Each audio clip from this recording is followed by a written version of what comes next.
If you're an American soldier in, let's say, Iraq, and the natives of that country are yelling and screaming at you, you're not allowed to engage with them in the manner that ICE is doing American citizens. Why is it that a judge had to tell federal police officers not to do something that soldiers wouldn't even do across seas? This is for educational and entertainment purposes only.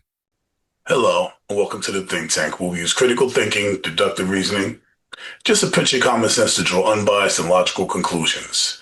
Today, we're here to talk about, once again, Minnesota and the judge that ordered the ending of pepper spraying and gassing of peaceful protesters.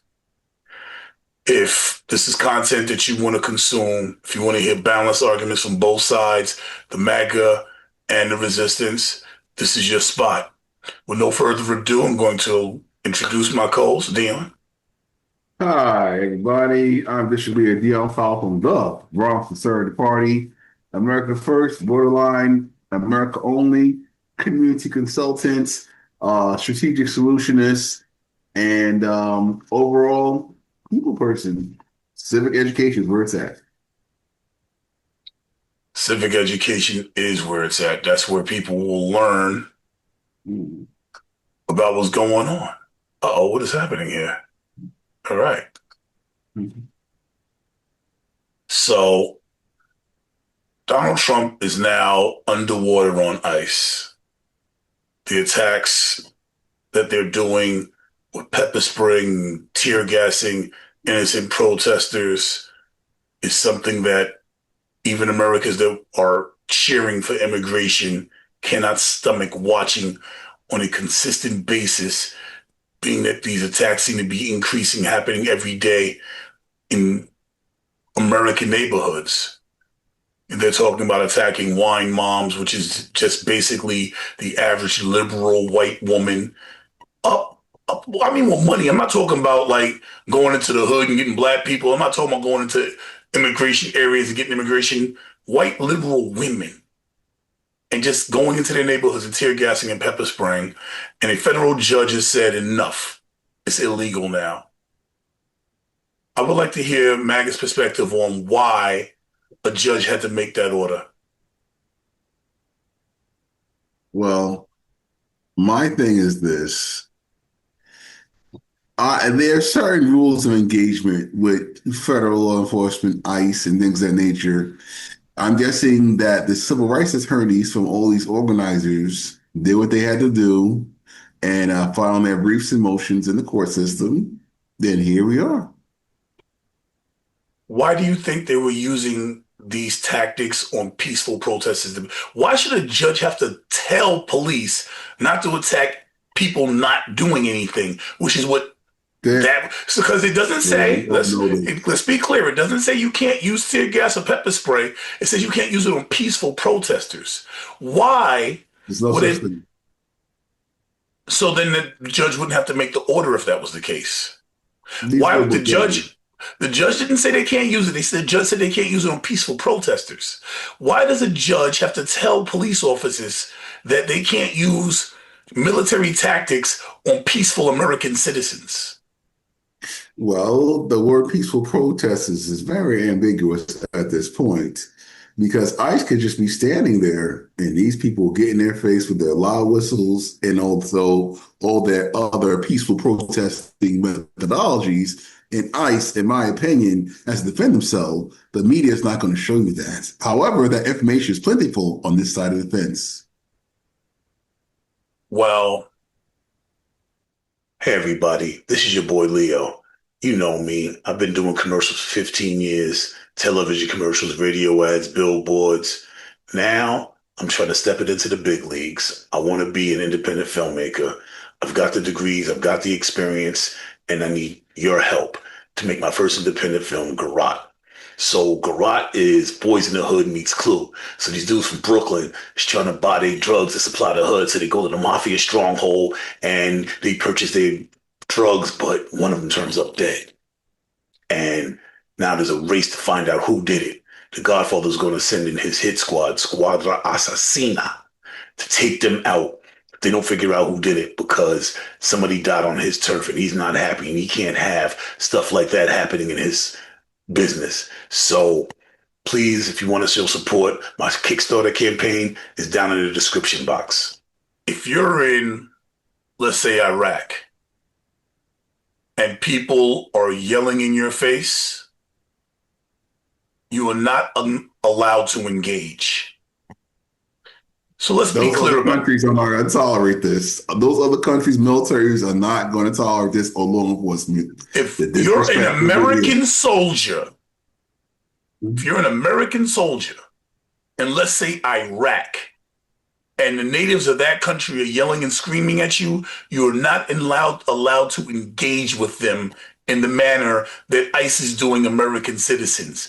Why is it that a judge had to tell federal police officers not to do something that soldiers wouldn't even do across seas?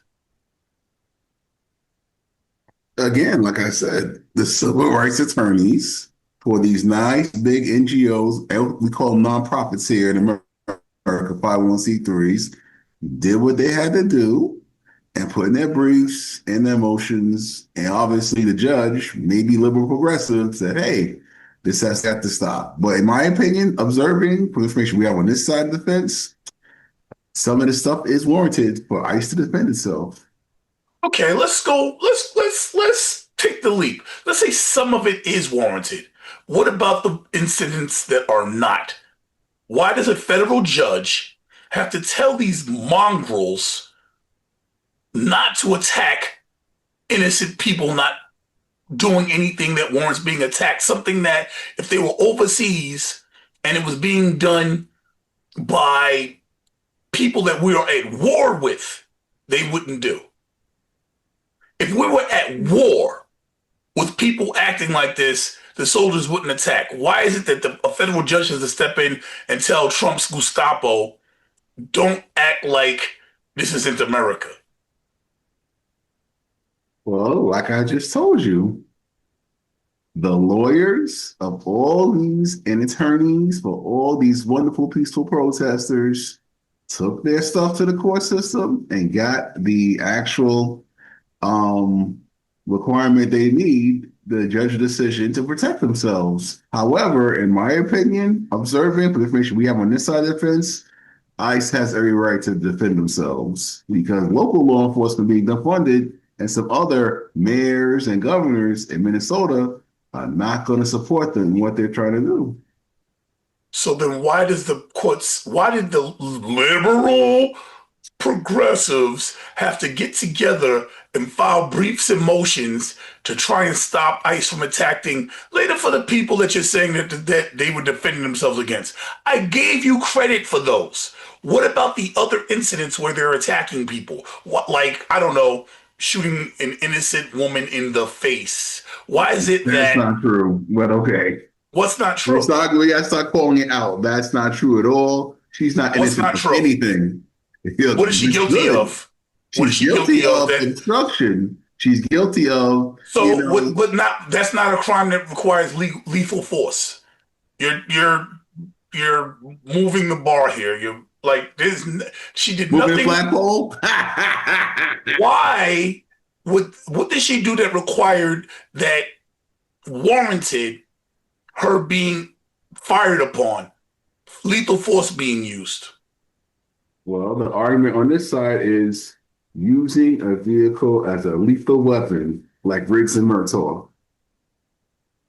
But that's with footage and an autopsy proving that didn't happen.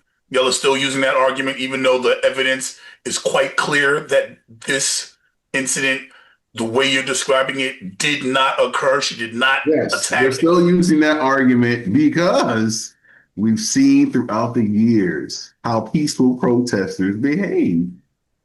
And that's why we are where we're at. ICE is not going to stop, but we'll see if the judge tries to handcuff them and tries to weaken their, defense mechanisms for themselves. But again, the microscope with President Trump is on Minnesota. So, as MAGA, America First, you are for innocent people being tear gassed and hit with pepper spray balls, and you think the judge is a liberal progressive because they're stopping ICE from attacking American citizens. Yes. Yeah, either that is, Leo. Well, thankfully, most of America sees through that. Even in Fox, he's down to only about 50% of Republicans supporting it. I believe the numbers are 48% are against, of Republicans are against it. So, although, according to Fox News, so even though you're on the 52% that still see it, as this continues, as we fight to try and stop this Gestapo from attacking innocent Americans, practicing their Second Amendment and First Amendment rights, we'll see what happens. And maybe we can bring you into our fold. Any closing statements? Not gonna happen. Like, you shaking your head, nah, I don't care what I see. It ain't gonna happen. I'm defending Trump and his people. Later for that, the MAGA regime rules. I see it in you. I see it in you. It's okay. Well, the people themselves are going to like the result of this. Some of them are actually, but again, tough titty said the kitty, but the milk ain't bad. So we are the media, and now so are you. So make sure that algorithm pays attention to us by sharing our content with each other and adding your own flavor to it and your own thoughts and facts to check us. Thank you for coming. This is Leon Dion signing out.